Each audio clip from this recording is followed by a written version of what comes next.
Good afternoon, everyone, and welcome to View from the Queen Vic. We're your fun and positive podcast about all things Eastenders. And we have a very special episode for you today. Our interview today is with Eastenders writer Atiha Sen Gupta. We are so excited to have her on. She is not only a writer for Eastenders, but she is an accomplished playwright and a writer for Holby City and Skins as well. So we just want to say, Adia, welcome to View from the Queen Vic. We're so excited to have you on. Yeah, very excited. We've been talking about it for weeks. Yeah, we've been giddy on here. Thank you so much for having me. I'm like chuffed to be here. So we were talking before the show that you were kind of surprised that that we had kind of an American reach, but we definitely do. Actually, our second highest audience is American listeners. So we're kind of excited about that. It's kind of a cool thing. So we're going to just kind of get started talking about you. We're both writers here, as listeners of the show know, and also we're the only female-hosted Eastenders podcast. So we were so excited to have you on as a female writer for Eastenders. And you have your next episode coming on July 15th. Is that correct? That's correct, yeah. Excellent. So we thought this was perfect timing to have you on. So our first question as Eastenders listeners is, do you have a favorite character you've written for so far? Yeah, will you hate me if I just say I love, first of all of them, but No. particularly Suki. I love Suki Panasar. It's just fantastic. I was hoping you'd say that because we're huge Suki fans. Big Suki fans. Oh, we love the Panasars as a family, but we've been in love with Suki since she started. I just think she is amazing. And we were talking about that great scene that you wrote with the fight in the call center with Bill and Suki. I'm like, what was that like to write? Because it must have just been amazing. It blew my mind when I got the kind of story document. It was just like, and that was described, and that scene had to happen. I was just like, this is an absolute gift, because they are like, well, Phil Mitchell is an iconic character, and I think Suki Panasar is soon becoming an iconic character. So to have those two face off, it was just so exciting, and it was so charged and so like so much energy, and it's a cliche, but the idea of the scene wrote itself. It really did feel like it just came out really quickly, and it felt very easy to write. Mm-hmm. And we were talking before about on this show about the Panasars and how they've only been on like about 2 years, but we feel like are kind of becoming like the Slaters, the Trumans, like that. It feels like that level. Yeah, they've definitely made their mark. I'm so glad to hear that, because I do think Eastenders is obviously a brilliant show, and a lot of the characters and the families are they're white British, but I always feel like passionate about the Black and Asian characters, and sometimes they don't necessarily become like the core iconic characters, but I think like with Suki and the Panasars generally, they are as you say, they're kind of becoming part of the DNA of the show. Yeah, definitely. I love them, and I think the writing's been incredible for them, and the cast members that are part of that family are just incredible to watch. They have so much chemistry together on screen, and it's just definitely really quickly cemented their place in the show, I think. How did you guys feel about Jags's death? I was actually really upset, and I wasn't like, Jags was like a character that I mean, he was a sweet character, I thought, but it kind of it did upset me, actually. I think just the nature of that he was killed in prison, and so that was kind of upsetting to me, but it's given Suki all these layers now, and that's kind of, so like, it's one of those things. When it happened, I was like, oh no, but but on the upside, that happens a lot. You see something and you're like, oh no, and then you think about it and how what the aftermath of it is going to be, and how it affects the other characters, and it's definitely, as Gina said, it's built the layers on, and I loved Vinny's scenes this week in particular. I just thought they were incredibly written and brilliantly performed, and yeah, it brought a tear to my eye, I must admit. Yeah, me too. I thought it really like put a sort of lit a fire under him. It was a really, really good performance. Yeah, I mean, it's great that you asked that, because I was kind of, later we're going to kind of do a roundup of the podcast, and I really think that Suki is like, it's just knocked her, you know, on the ground. So she almost seemed like a ghost this week to me. That she's just hollow, like there's you know, but even there's this self-awareness to her that was not there before. So, you know, it's one of those things on EastEnders we've both been watching long enough that we know that, you know, something terrible happens, and then, but, you know, but then it's good. Yeah, and one thing I really loved as well, the scene between Suki and Sonia. I thought that was a really moving scene, and I think when you have two characters that don't necessarily have very much in common, and they don't interact much on a regular basis, but when, you know, does things like that can relate them to each other, I like when we get those character driven moments, and I definitely think that was one of them that we got this week. I definitely agree, and the idea of Sonia, like she would bring, you know, some freshly cooked food for someone grieving, so characterful. But as you said, we don't see those two characters together much, so it was moving, and it felt quite filmic, that scene. It did. Yeah, it was really beautifully written. And also we kind of have been saying that Sonia is becoming, well, she's first of all getting a really big storyline now, which we love, because we love Sonia, but also she's becoming that matriarch that we were kind of hoping. So I thought that scene put them together as these sort of matriarchs that, you know, have lost, you know, not lost it. I mean, she hasn't lost a child, but she knew what it was like to come close to it. And I thought Sonia was the perfect person to come, you know, and talk to her, as you said. It was just a beautifully written scene. I feel like everybody writes well for Suki. I don't know if she's so much fun to write. But every writer I think I've seen writes really well for her. I don't know. She must be like a blast. No, she's fantastic, and I do think so. Like the characters, the concept of Suki is brilliant, and the writing is brilliant, and the directing is brilliant. But I think if you could have all of those components, and if the actor wasn't up to scratch, Suki wouldn't be Suki. You know, it's because Govinda is so good. She's so nuanced. She has so many layers and so much depth that comes across on screen. Yeah, I think so. Yeah, definitely. There's several characters who I think are elevated by the actors that play them, and the most like prominent one for me, prominent ones for me would be Ben and Phil.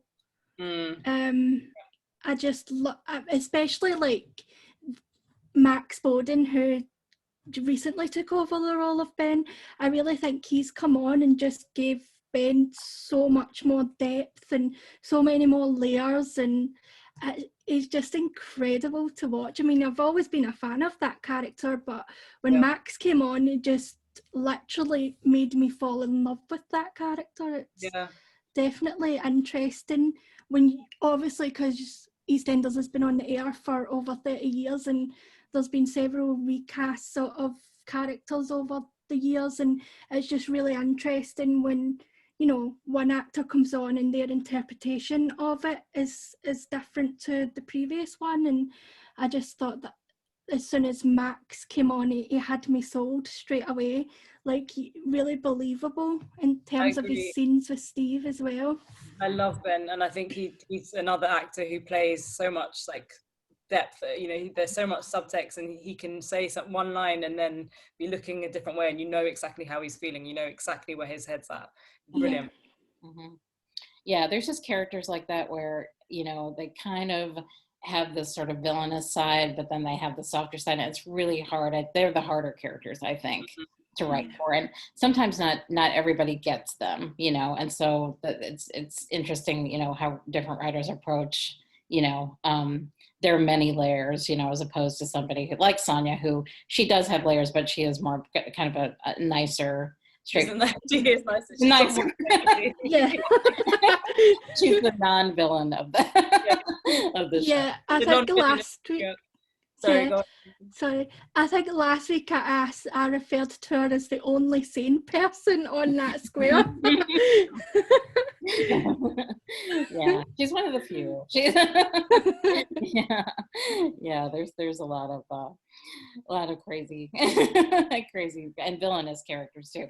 But they all, you know, on Eastenders they always have this sort of, you know, layers to them, Yeah. that is, you know, really important. I think really important. You know, that the writers understand that, and they definitely do on EastEnders. And you know, since we're both writers, we kind of wanted to get into a little bit of your background, and kind of how you became a writer, because we all remember like where we were when we decided we wanted to become writers. And I know your mother was a journalist. Yeah, correct? my mum.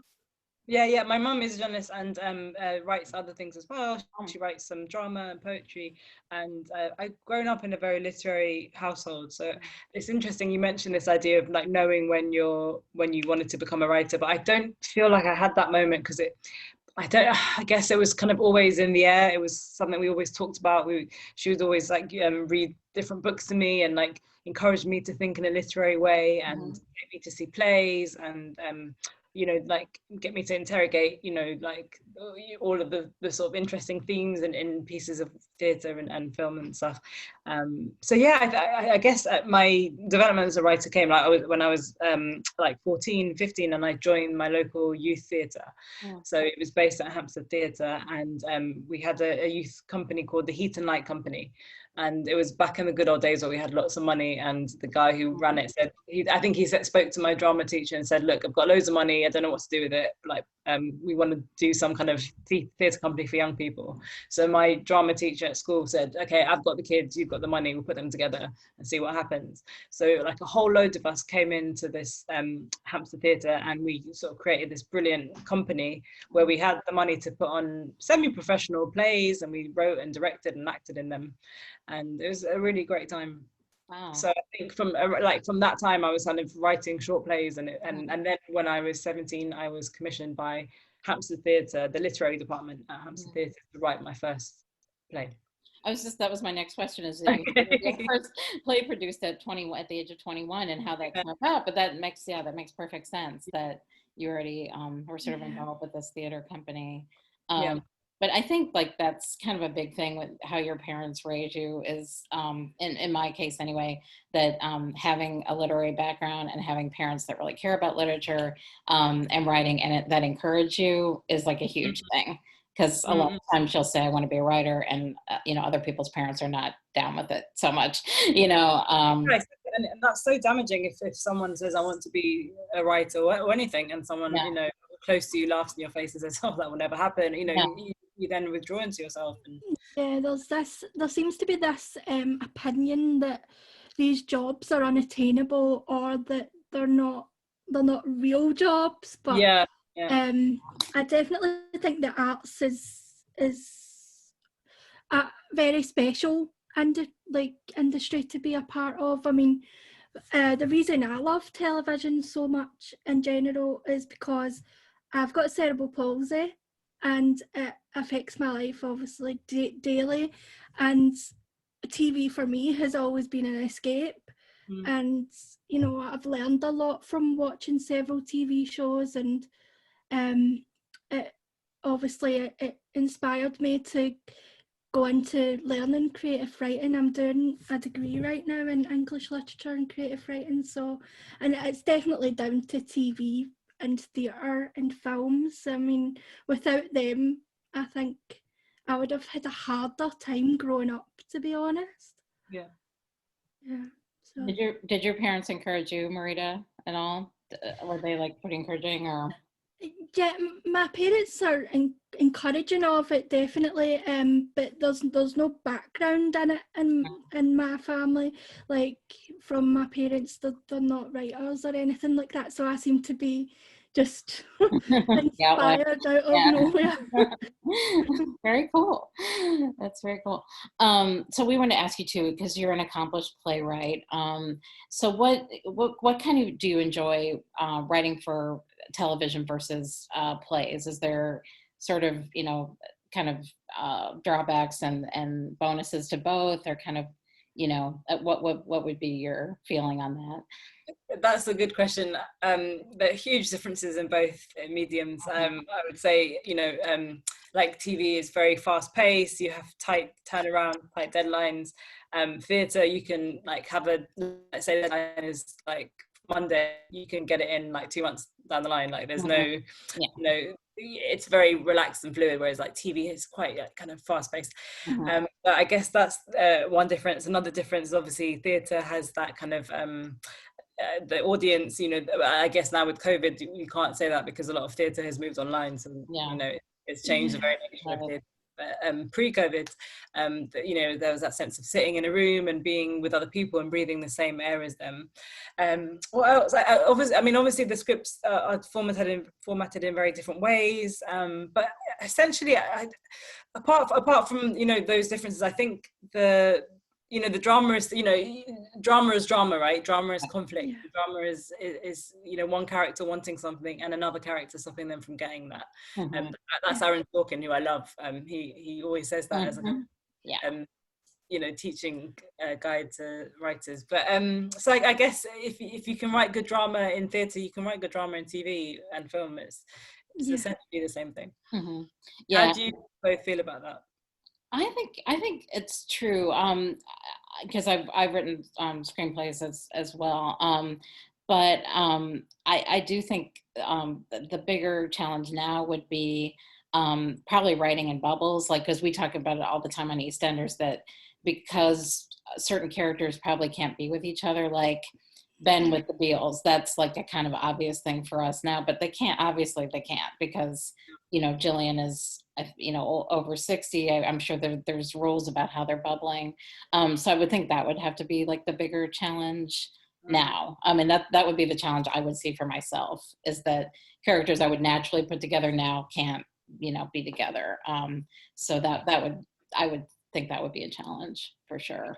And then also, as you said, sort of being in the room with the actors and seeing how they approach certain dialogue and things like that would be the other thing that I would think would be challenging.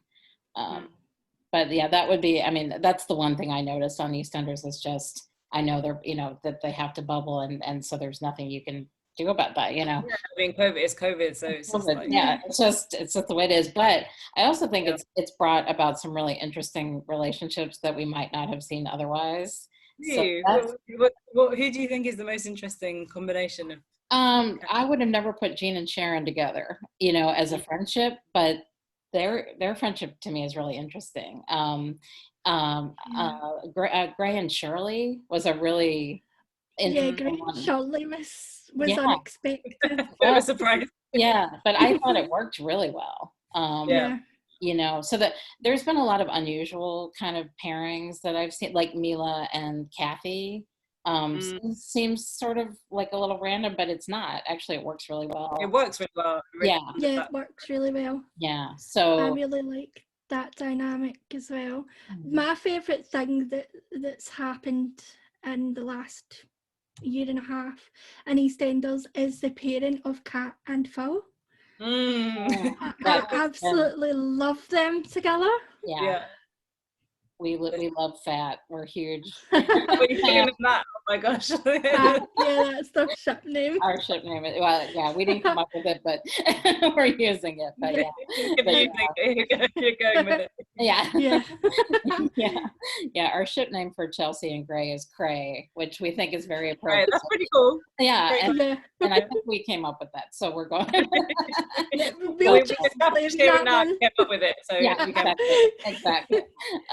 But Phil and Kat is like, it seems like it should have happened 20 years ago.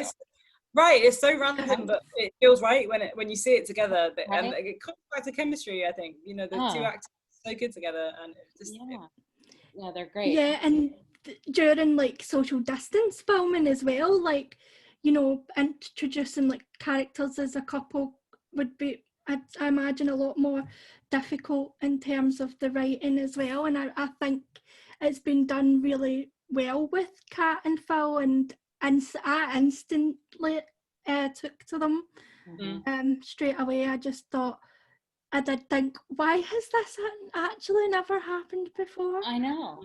I know, and I kind of went back to that time because that was sort of the time that we both really loved the early 2000s, and Kat was dating, I think, Anthony Truman at the time.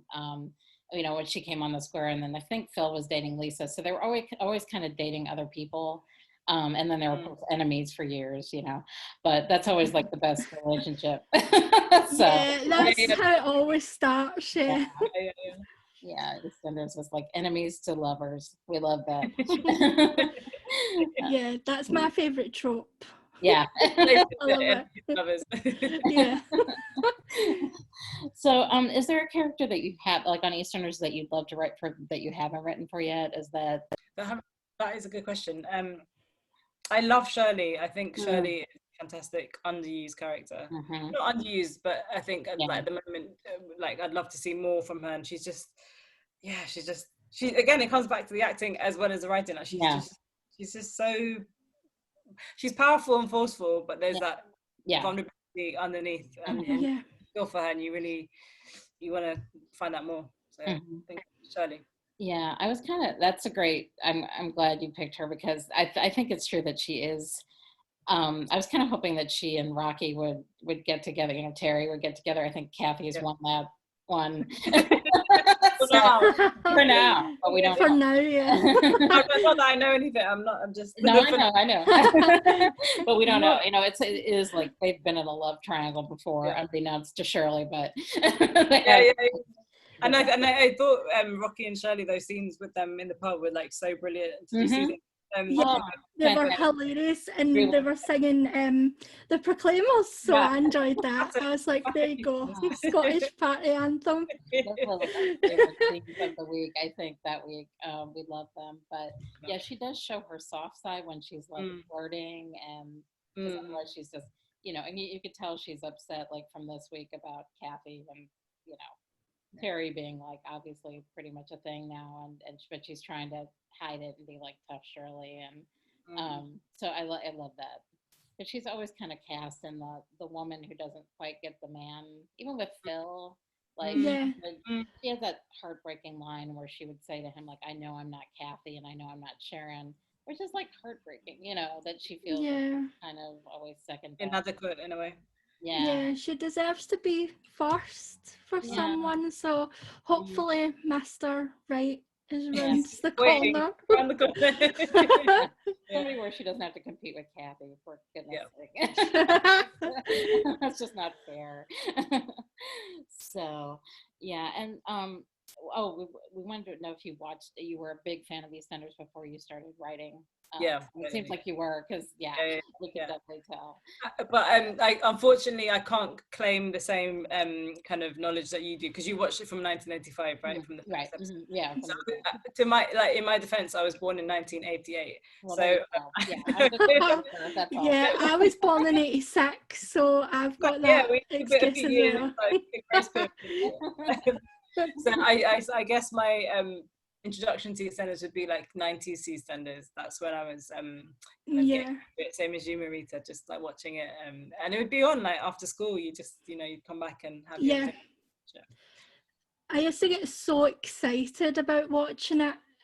Specifically when I think about the 90s, I always go back to Peggy, Grant, Bianca, Ricky, Pat, Pauline, those iconic characters. And like when you think about the fact that they're all gone now, and the show is completely different from the way it was back then, it's really interesting. I do get nostalgic watching classic EastEnders, because it takes me back to that era of the show. And back then as well, when there wasn't social media, so you weren't getting all this like other noise about spoilers and things, other people's like opinions and analysis. It was just about getting in from school and watching the show as it aired, and then maybe talking to your family about it or your friends the next day at school. So that's interesting as well. The way we watch television has changed, and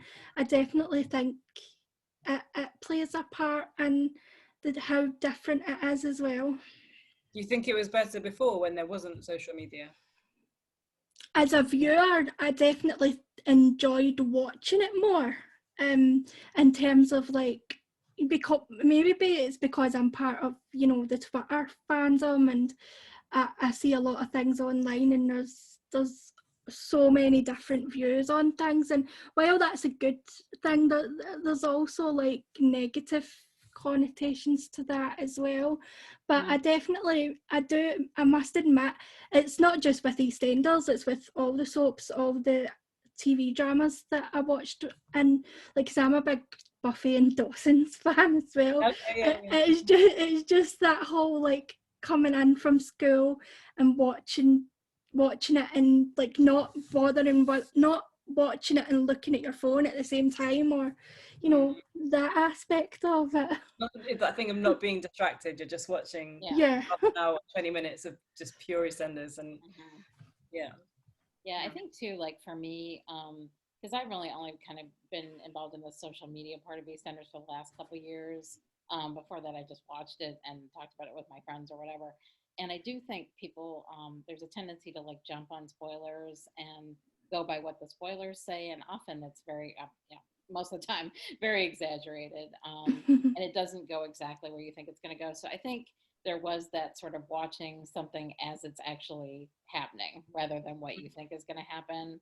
And that for me, you know, but then the positive side is that you get to kind of talk to a bigger audience about, you know, characters you like. And especially with lockdown, it was kind of saving grace for a lot of people that we could, you know, like at least, you know, chat to each other about, you know, what was going on and stuff. So I think there's kind of drawbacks and positives to it now. Yeah, definitely. I mean, don't get me wrong, I like being part of fandom culture online as well, in terms of watching television, because, you know, you meet a lot of like-minded people who you can connect with and who understand your passion for the show and the characters, and that's definitely something that you wouldn't always have before social media. So it's definitely many positives about it as well. Yeah. Mm-hmm. Yeah, no, I agree. And Marita, this is the question I think you probably can get in on as well. But I know, Atiha, that your brother had cerebral palsy, and Marita was mentioning that she has it as well, and sort of how that's affected your work and your advocacy work. I know you do a lot of advocacy work as well. Mm-hmm. I think growing up, for me, my brother had cerebral palsy, and it was just, disability just became normal. It wasn't like a something that was other. It was just like everything that went with it, all of the kind of good and the bad was just part of everyday life. And and I also think in terms of communication, I am really interested in communicating with people, and I think that is partly down to my brother. He was nonverbal, and I guess it's that thing of like, I learned at a very early age that you can communicate with someone without necessarily using words or, you know, speaking. Definitely. And sadly, my brother died when he was 17, and so, you know, that was really like sad and devastating for us as a family, for all of us. But yeah, he taught me a lot. He was amazing. He used to there was this thing called facilitated communication, FC, where there was a chart. He worked with a speech therapist, and she would told he had like movement in his hand, so she would hold his hand and he'd like slowly spell out letters and sentences, and that became like poems, and he would communicate with us, and it was an amazing time that he was able to kind of chat back. And he was like, he had a foul mouth, like he would swear constantly. He was very fond of the F word, and he would write poetry as well, and one of his poems got shortlisted for W.H. Smith. I don't know if you have W.H. Smith America, like a stationery store, but they used to run poetry competitions for young people, and one of his poems got shortlisted. And he just wrote beautiful poetry, and he said when he was using this FC communication that sound tickled his ears, and I love that phrase. And I think also I'm interested in sounds like he was, and I guess language and communication is all bound up with that. Yeah. And that's kind of affected your work in general, as well as charity work and advocacy work. Yeah, definitely. And I did, when I graduated, my first job was with a disability rights organization. And and I also didn't mention that my brother, when he was trying to move into secondary school, he faced a lot of prejudice in terms of not being allowed into mainstream education. And I feel really, really passionately about mainstream education. I'm not a fan of, segregated schooling. I was really lucky because, you know, my condition has deteriorated over time, like mobility wise, but I was very lucky that, you know, as you can tell, that I'm fully able to speak, and cognitively there's not really a lot that I struggle with, but I experienced the whole, and I was lucky enough to go to mainstream school as well, but I did experience, you know, the prejudice, you know, of being different than everyone else in my class. And it's a strange thing, you know, it's just normal to me because it's all I've ever known, but it's a strange thing when you actually sit and you think about it, because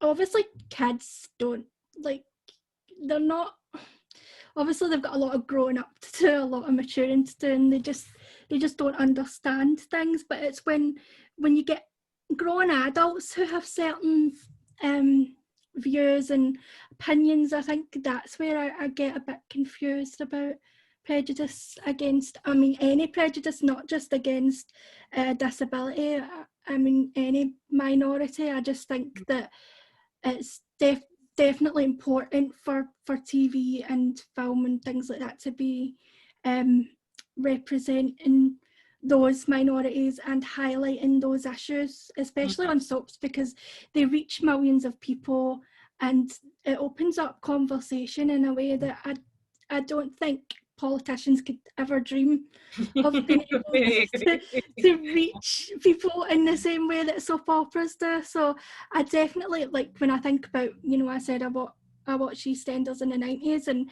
as a disabled child, you know, there wasn't really any, I can't recall any characters with cerebral palsy in soap. There is now, but at that time I don't recall there being any characters with that disability. And I just think that I'm thinking about, you know, young kids right now with cerebral palsy and how they're watching like the soaps and they're getting to see disability on screen. And I mean, that makes me so happy, because I remember what it felt like when I was that age, and you know, I didn't know anyone else like me who had the condition, and I know that the statistics for it are pretty high. So I definitely am all for representation on and off screen, and I definitely think that's one thing I will always advocate for if I'm lucky enough to get into the industry as well. I completely agree about representation. It's not enough, like, you need other things, but it's so powerful to see yourself on screen. And and like, there's a statistic I think I read the other day that 20% of Britain is disabled. You know, that's the 20% of the population. And then I think about like what we see on soaps, and it's like we need to get out, because it's like it's not enough, you know, like we're not doing enough as a society. Like we need to, you know, we're not doing people a favor by like showing someone who's disabled or someone who's black. Like it's do you know what I mean? It's not a favor, it's just that's the reality, and we just need to like get up with it, you know. Not being like the token disabled character, the token gay character, like just having characters that just happen to be, you know, in a wheelchair or whatever the issue is. Definitely. And I do think it's starting to go that way slightly in terms of watching, you know, the soaps, but there is still a lot of, you know, growing to do where that's concerned. Yeah, and I agree, and I think Eastenders do it really well, like in terms of LGBT representation. Like it's not just like the token gay person, the token lesbian, like there are all these identities that are layered upon layered, which is how people are in the real world, you know, like having neither.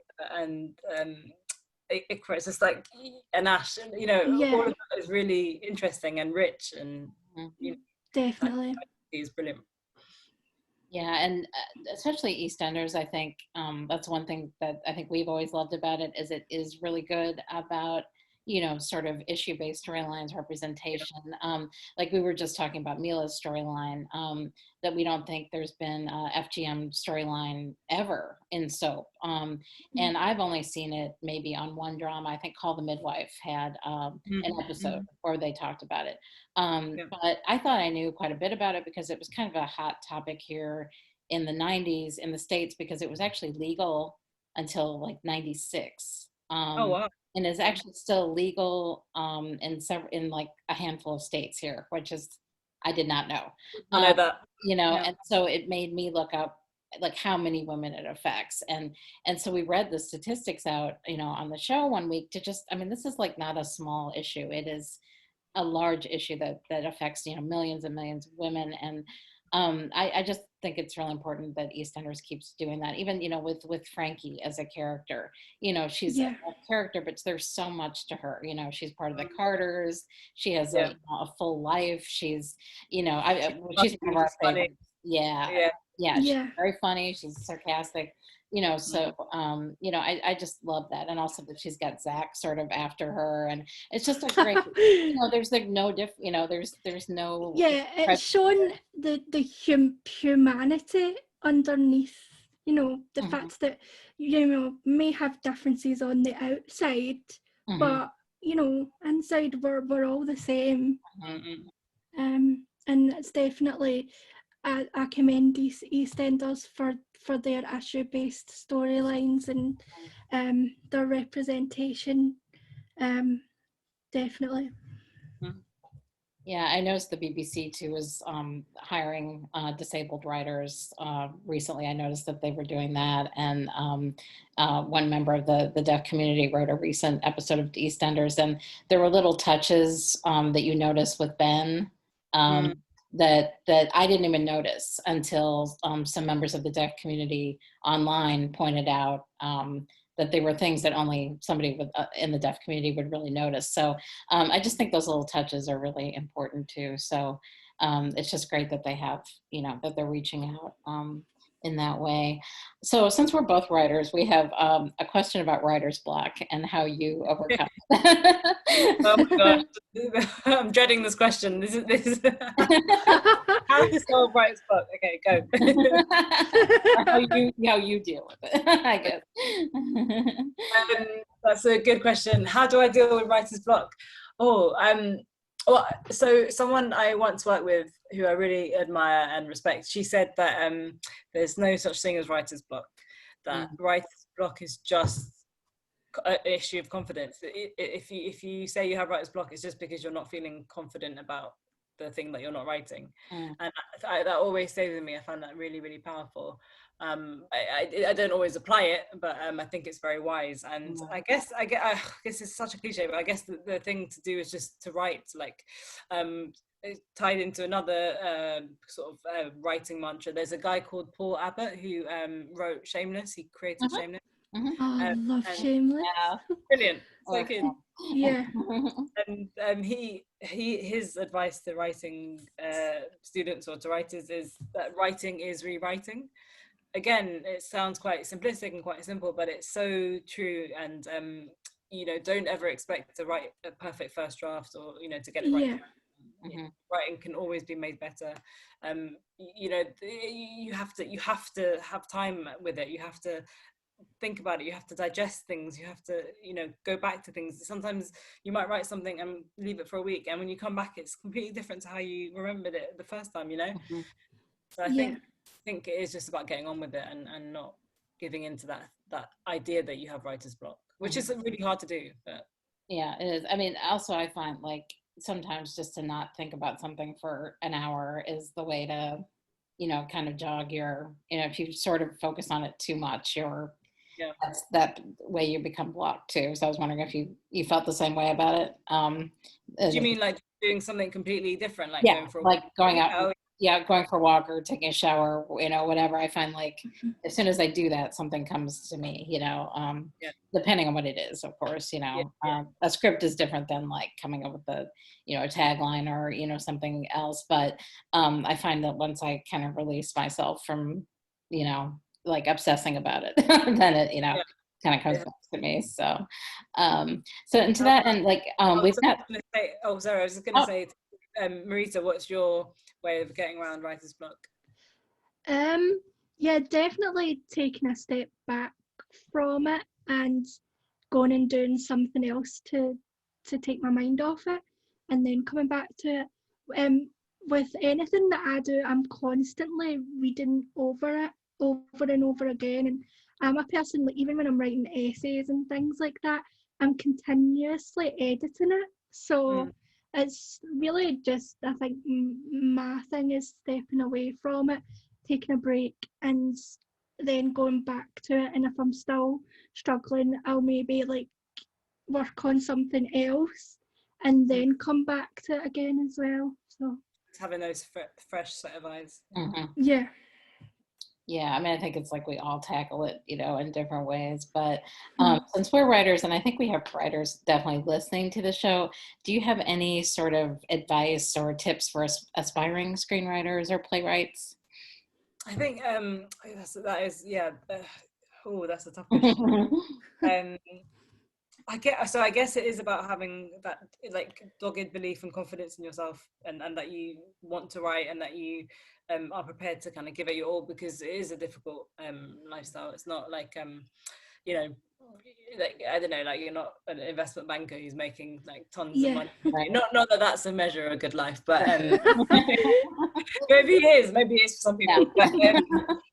But, yeah, I guess so. It's that thing of just having that conversation with yourself. Like, is this something you really want to dedicate your life to? I would say, in terms of the actual logistics of writing, that thing I said about Paul Abbott, that writing is rewriting, is really, really helpful. So never expect perfection on the first draft. Just always, keep working on it, and keep coming back to things. What else? You kind of mentioned what I thought was really interesting was kind of that you joined up with a theater company. Something like, I don't think many people would think, to a lot of writers that wouldn't be as like obvious, but it seems like that was a really great entree for you. So is there kind of other things like that you would suggest? Yeah, definitely. So I think like I would, for me, writing is quite a lonely profession.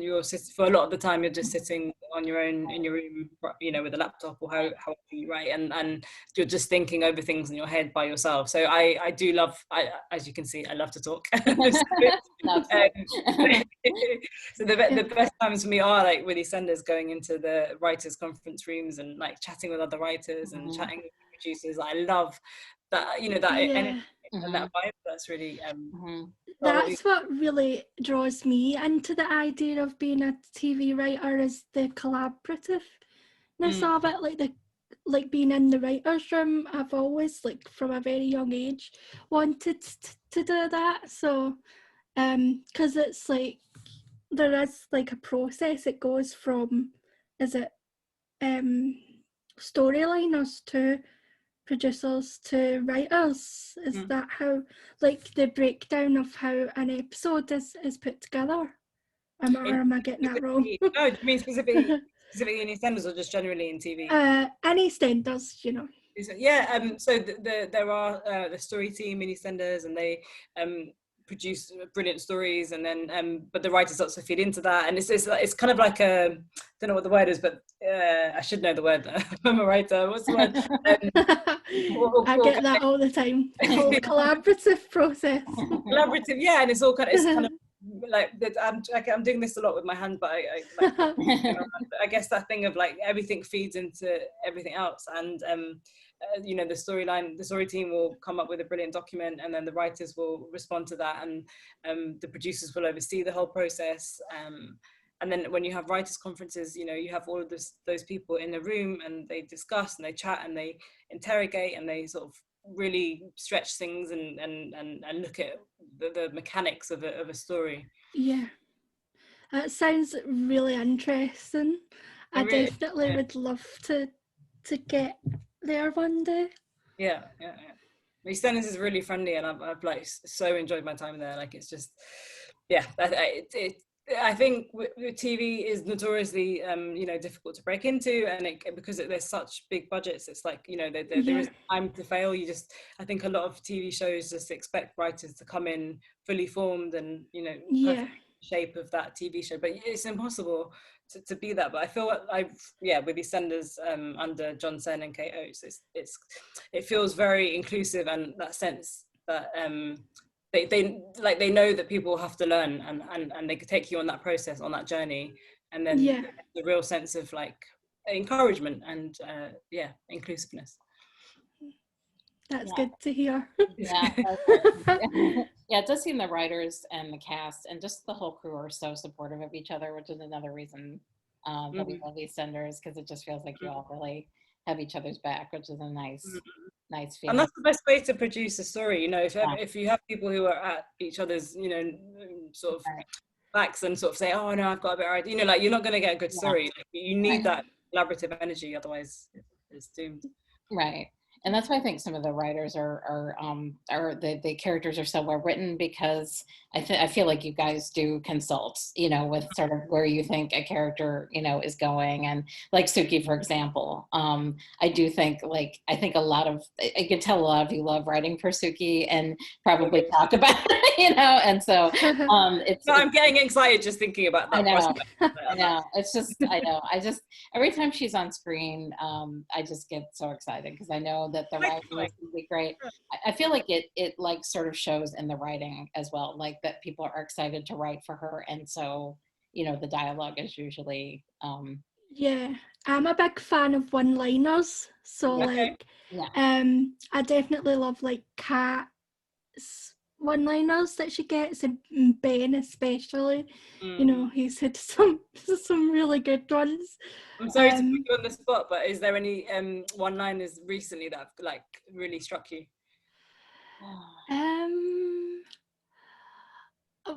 Well, recently when Ben and Callum got married and they were doing their vows, and Ben said to Callum, "You're the best looking man that I know," but then he goes, "Oh, and I know a lot of men."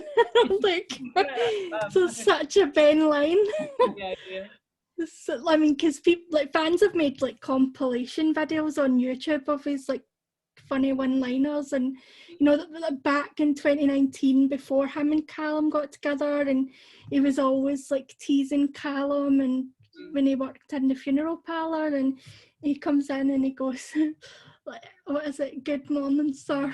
Okay, do you need help with that stuff or something, or can you help me?" It's just those lines are just, they're hilarious, but Max's delivery is just as important as, he's so deadpan. I feel he's so deadpan that it's even funnier, because playing the comedy of the line, he's playing against it. It's just great. You get those moments all the time, those comedic lines, and I really enjoy that. I mean, I've grew up and people have always says, "Oh, why is EastEnders your favourite soap? It's the most depressing one," and I'm like, well, not really. I was like, you need to watch it and pay attention to it. The Vi's line this week, I think Natalie wrote it when she Vi is the queen of one-liners. Definitely. When they were talking about the artificial insemination, and she said, "Remind me not to come around here for Christmas." I started crying, laughing. I was like, oh my God. So everyone, but you know what? It took me. Maybe I'm just slow, but it took me a while to get that. I was like, what did she think of that? I was like, oh, turkey basin. I was doing something else and like laughing. I was like, oh my God. I was like, she has had some brilliant lines. The one in her first episode when she comes into the Mitchell living room and she picks up the photo of Phil, and she's like, "Oh, he's got a look of Bruce Willis about him," and then pauses and then she goes, "If you squint." That was a brilliant line as well. Vi seems to get the great one-liners these days, which is cool. I'm excited to see more with her and Ben, because obviously he's just as sassy with his witticisms as well. So definitely love their dynamic. But even you going back to that thing we were saying before about Suki and seeing her underbelly, I feel like with Vi, we're starting to see that a bit now. Like she was really like Rainey was having a go at Bernie over the weight loss, and Vi was standing up for, and I thought that was really nice to see because it really added to her character.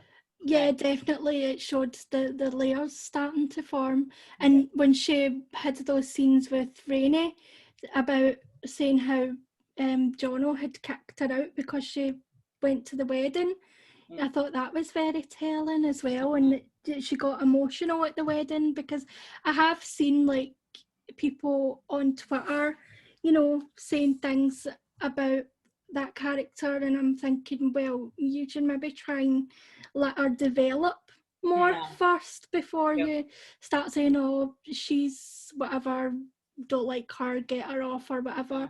I definitely think they need to be more patient and you know, give it time, because I mean, you're not going to like every character instantly, but they need time to develop. Agreed. And it's like life, you know, you don't like everyone first of all, but even if you do get, you know, enough time with someone, you do start to like people, or even if you don't like them, you start to think, okay, they have you know, something, an extra dimension to them, because you need time to get to see that. Definitely. I want Vi to stick around for as long as possible, because I think she's great, and to have another matriarch, because we were saying on the podcast before that she reminds us of Lou Beale. I mean, that's taking it right back to the start of the show. So and I do think people kind of forget how Lou Beale could be. You know, they kind of remember all the fond memories, but I went over lockdown, I went back and watched all of 85 and 86, and the stuff she used to say, I mean, you definitely could not put that, you know, in a script now without people just losing their minds. So I think people kind of forget how Dot used to be and how Lou used to be, because it's pretty much how Vi was. You know, Dot's like our matriarch, we love her so much, but the first year, if you judge her by that, she was, you know, she could be, you know, and so I think people need to, I mean, Vi's only been on it for like, what, 2 months maybe? Because since the wedding, so. And there's that thing as well, I mean, every character is a representation of some opinion in life, of people who hold those ideologies and values. So I definitely think that, I mean, regardless of whether you like her or not, there is people out there that are like that, and to have them on the soaps is just another reflection of real life. So that's my opinion on that character, and I'm standing by it. I'm with you. Marita's our Vi stan. I like her. Actually, I do think there's more to the story. There was that little line that she was when she was talking to Phil about her husband Freddie being that way inclined, talking about Callum. So I do think that her sort of homophobia comes from someplace deeper, and that we may see that. That's just a theory, because that line really jumped out at me. And I do feel with like the longer episodes, or the shorter episodes, I'm sorry, the 20-minute episodes, there's really no throwaway lines now.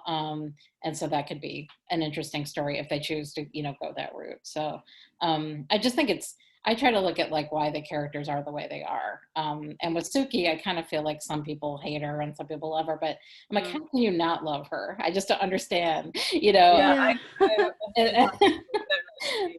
I know. And I think a lot of people love to hate her though. I think they do. Yeah, does that as well. Doing her job, right? For sure.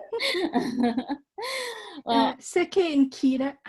I love Kira. I think your two favorite Panthers. I love them so much. They've got such an interesting relationship as well, such an interesting dynamic. Yeah, I actually love the Panasars, even when like before Suki came on, when it was just the brothers, and Kira was actually threatening Ben and Lexi, and I loved him then. And he did not come across as a nice character at all, but I just thought he had such charisma.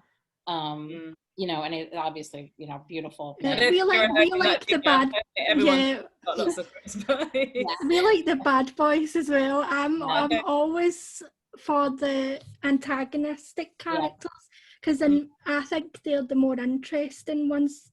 Well, not that the other ones aren't interesting, but there's just so much you can do with the antagonistic characters, because they can get away with a lot more. So I definitely, I love the villains. Yeah, we like the characters you have to come on and defend every week. That's just like have to go, okay, well, this is why they're doing this, and but we like to analyze, and so we like the more sort of probably damaged, I think, characters. Phil too. I mean, Phil is a really layered character and completely different to how he was in the 90s. We talk about it all the time here. So newer viewers, I think, don't get really the full impact of Phil and how much he was like Ben, and how the square hardened him, and all those kinds of things. So I think it does help to have the history for us to go back and say, okay, this is why this person is the way they are, particularly on EastEnders. You both of you know the origin stories of so many of the characters. You have the entirety. You can see the big picture. Yeah. I mean, 36 years is a long time. Yeah. I mean, I'm just about to turn 35 in the 17th of July, so I literally I was one. No, I'm 40. It was one when it started. We're basically birthday twins. Oh, yeah, that's good. You're a Cancer, right? Cancerian. Cancer, yeah, Cancerian. Yeah. The best answer. Yeah. Sorry, Gina. Oh no. No, I'm a woman out. Yeah, I started watching in high school, so you can do the math on that. But yeah, I mean, to us, I think it's really good to have the history, because sometimes we can, and people like it when they're listening, that we go back and really delve into, each week we usually will take a character and kind of go back into the whole family. We'll take families and go back into their history, because like the Jackson family we did recently, because there's hardly anyone left, and we kind of had to do the family tree with like how Terry is Sonia's father, Carol's kids, and because people get confused by it. And so we kind of try to do that, about every week, to kind of go back and look at their history and stuff, because it is really important, just for the whole general, and I notice a lot of the writers will kind of hark back to a character's past. And so, we like to do that too, to kind of, Yeah, so if there's a job going for continuity, I'm in there. You're the girl. I've got it all up here. No, seriously, yeah, it is. I mean, it's so crazy when you think about the fact that just take Martin Fowler, for example. I think it was 85 or 86 he was born, so basically the same age as him, so it grew up with him and he's still there. And I think it's that unique thing about serial drama as well, is that it goes on over such a long period of time. You can grow up with these characters, and that's how you get so attached to them. They become like family. I know that sounds strange, but I do think like certain characters, if you really like vibe with them and sort of believe in them, and they become like family members or friends that you want to begin with and see how so and so is doing and like what's new with them, and that's why soaps are so powerful. Yeah, definitely. Because even if because I've had times where I've not watched for maybe like 2 years, and then I've went back to it, but it's always like been really easy to get back into it, even though I've not been watching it for however long, and I love that about it as well. Yeah, same here. Like if you've, I think we both took like a similar break, but I've taken breaks just depending on like what city I was living in or whatever, and how hard it was to find. But I always found this like comfort in coming back to it and seeing, some of the same characters. I mean, the fact that we still have, 3 of the original characters from 1985. If you want to count Martin, and Pauline was pregnant with Martin when the show started. So, that counts. Yeah, Counts, yeah. so, it's like, we've got like really 4 original characters, and a lot of characters that have been on for like 20 plus years, which is pretty unusual for a soap. So characters like Kat and Phil, and so it's to me it's like a comforting thing also to kind of see familiar faces, and the continuity of the families, and like we all have our favorite families, and like we're big Mitchell fans here, and Panesar fans, obviously. I'm a big fan of the Trumans, so it's just like I love the Slaters as yeah, well. you're a big Slaters fan, so we're mentioning all of the families, like it's just I know there's really not the Taylors as well. Yeah.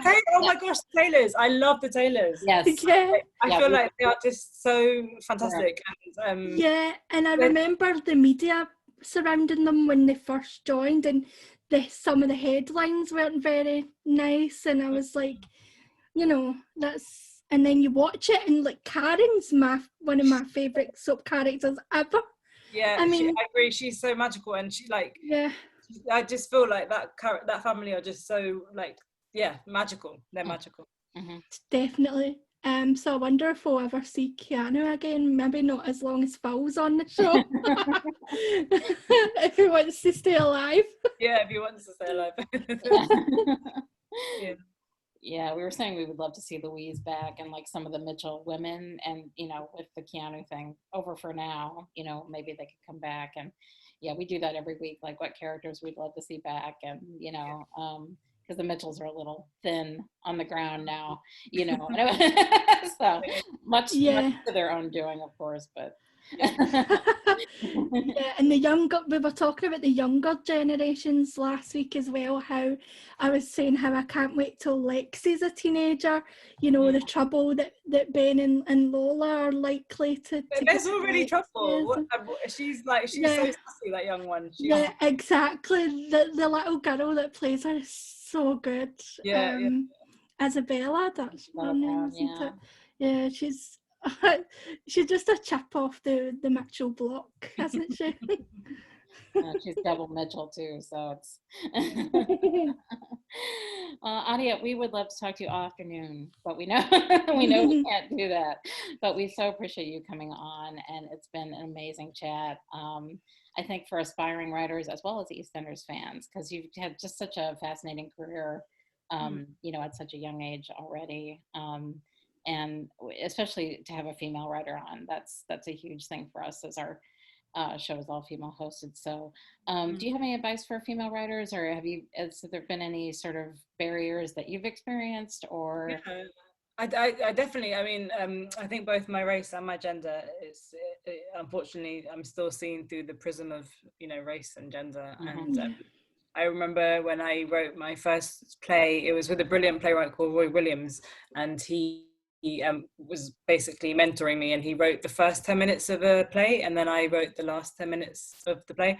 And I went to see the play and sat down, and next to me was this kind of middle-aged white woman, very middle class, and she watched the play, and at the end of it she liked it, and she was very kind of into it, and she stood up and said, gosh, I didn't know Asian girls could write like that.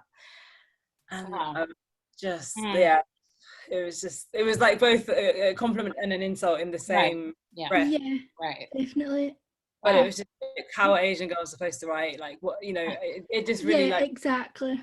I don't know what that means, but I don't think like that either. So it's just like, how would you? I don't. Really frustrating. So like, that to me, that kind of was quite sad that that's how like some people think. It's a mindset that fortunately a lot of people can see how like horrible it is. It's not good at all. And it's definitely something, unfortunately, that you have to fighting against as well. I think that's the only thing we can do. Like, we have to be present. We have to be here, and we these are our lives. Like, we have the right to tell our stories. Right? Everyone has stories. Every human being has stories, and natural thing in the world to tell those stories. yeah, for me, we just have to keep demanding our place at the table, unfortunately. Right. But we Yeah. do that, and Right. solidarity. I think solidarity is really important. Like, with like being in communication with each other and buoying each other up when there's a rejection or. Yeah, exactly. I think it's always this thing about women shouldn't get along with each other, and I'm like, no, it should be the exact opposite of that. We should be championing each other and encouraging each other, because the world is male. It's it's male driven. It's definitely something that we've always had to fight against, and we should be doing that together, not Alone, also right? fighting with each other Yeah. at the same time. It's Too much work. Too much work to do that. Yeah, it's exhausting. It is. And that's kind of like about half the reason we started this podcast. One was to kind of keep it more positive, but also to really kind of highlight the female writers on the show. And that's how we discovered you, because I really loved your episodes, this year and last. And so we really notice when, like, it's, there was one week we loved and it was an all female writer written week. And so we do try to to really kind of point that out, that there, when there are women writers to celebrate, that we love to do that. And I think if we could all as a community do that's like a really and definitely like behind this, the Kate Oates is one of my favorite producers. I've met her. I've been lucky enough to meet her a couple of times, and she's very nice, and I awe at her work. So, because I'm an Emmerdale fan as well, and she was on Emmerdale, wasn't she? Yeah, she headed up Emmerdale for a few years, and she really turned it around and had some great storylines. And she came on to EastEnders, and when it got announced that she was taking over in some capacity there as well, I just instantly knew that I had to start watching again, because I just knew that she was going to turn it around, and I wasn't wrong, Was it Kate Oates that drew you back to EastEnders? Yeah, because obviously it was her and John that brought. It was like Ben initially, because I kept seeing things on Twitter, about the new Ben Mitchell, and there was scenes popping up, and I just one day got curious and watched one of the Ballum scenes, and I just was blown away by Max's performance in it, and obviously the dialogue. And I think it was one of who wrote that episode where the when Callum punched Ben. Darren Little. Darren Little, it's when Ben was winding Callum up because he just sold him a stolen van, and it was the whole "I smell queer" scene. That's the one that got me watching again. But definitely, obviously, Kate Oates is definitely one of my favourite producers, and incredible. And I completely agree. And she's a woman who takes other women with her. There's a real sense of solidarity, which is really admirable and brilliant. Nice. Excellent. Well, Atiha, thank you so much for coming on. We had a brilliant chat with you, and really looking forward to your episode on July 15th. We can't wait. Brilliant. Let me know what you think of it on the 15th. Oh, we will. Well, thank you so much. Only good stuff though. If it's not good, I don't want to hear. No, we're gonna just